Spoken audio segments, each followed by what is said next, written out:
What's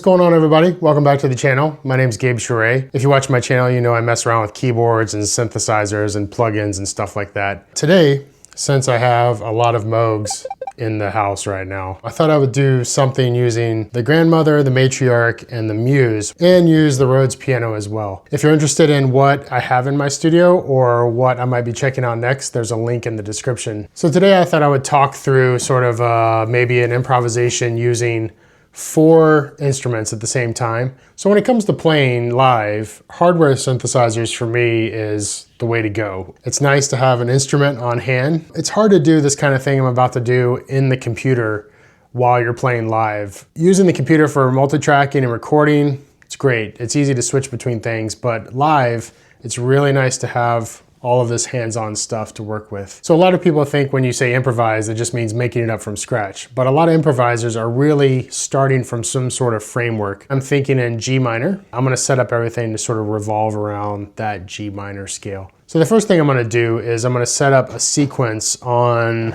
the Muse, sort of a G minor chord.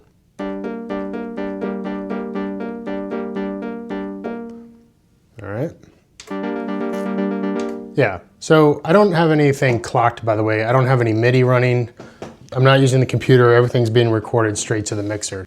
The way I'm thinking about this improvisation is I think the Muse is gonna be like my home base. Like this is the thing that's sort of running the show. Everything else is gonna be sort of on top of that. I'm thinking about the grandmother as a bass. And then the matriarch is gonna sort of be texture. And then on the Rhodes, I'm probably just gonna freely play on the Rhodes. I'm just gonna play the sequence and kind of tweak for a minute and see what happens. Something to consider when you're improvising with these type of instruments too is they all kind of live in the same sonic spectrum. So you have to take into account a little bit of the frequency response of each. The Rhodes is sort of living in the same space as the Muse right now, so I have to be conscious of that. And the matriarch and the grandmother, I'm gonna try to place in areas that don't conflict too much.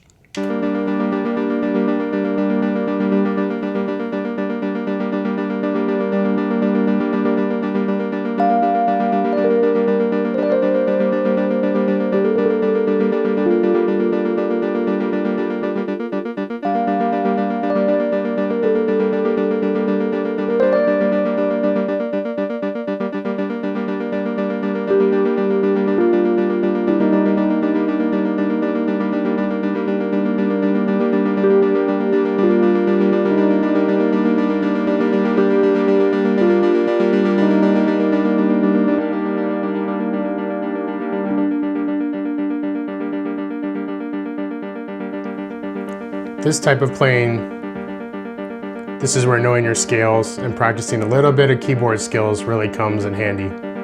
Let's add the matriarch. So I'm thinking about texture, so I'm thinking maybe like setting up an arpeggio, but maybe slow.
So now we can have all 4 going.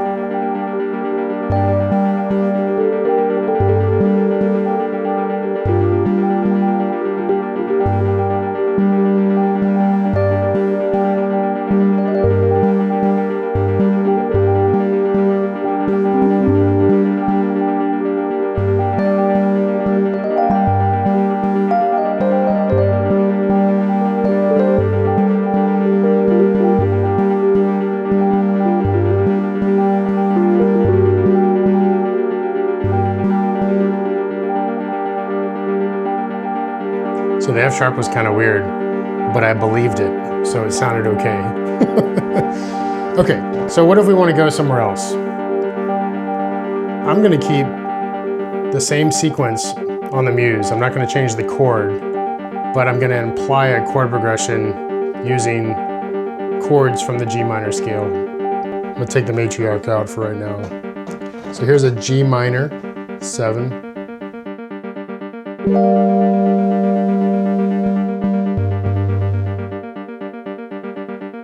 And then if I take that same chord shape, but just add an E flat to the bottom, it works really well.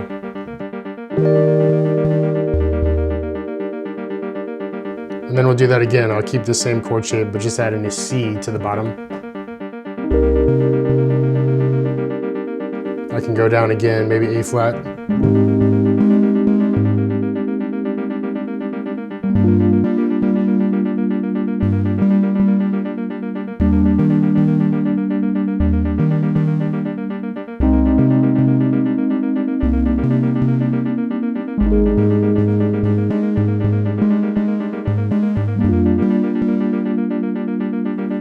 So now I'm going to work with that idea and try to improvise something using that idea. Put the matriarch back in.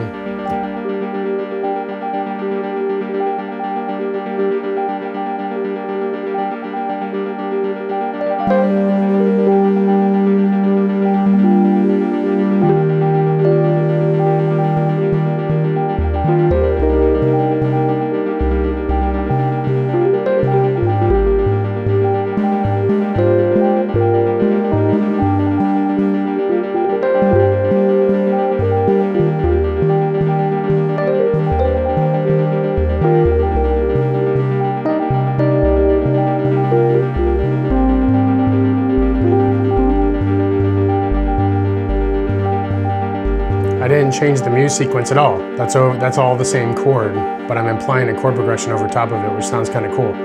Now there is one chord that is kind of tough because right now I have a G minor chord happening here, but the D7 conflicts with that chord quite a bit. But if you believe it, you can make it sound right. I'm gonna try to do that. So I'll start with G.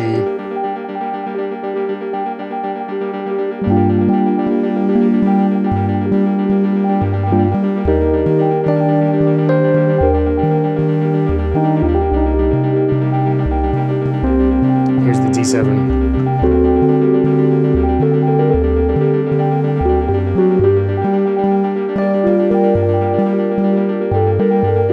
So at first it doesn't seem like it works.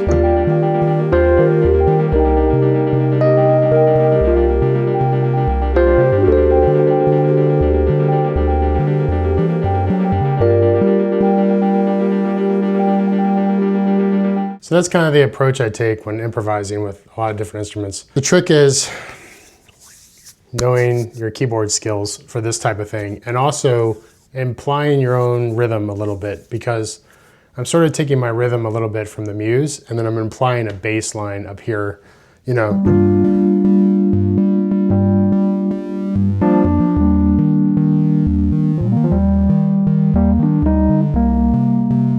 So no matter what else is happening, I can play that bass line and it feels okay, I think. I've done a video on that before. Go check it out. Let's try one more thing. Try to put it all together.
Anyway, you get the idea. It's a lot of fun.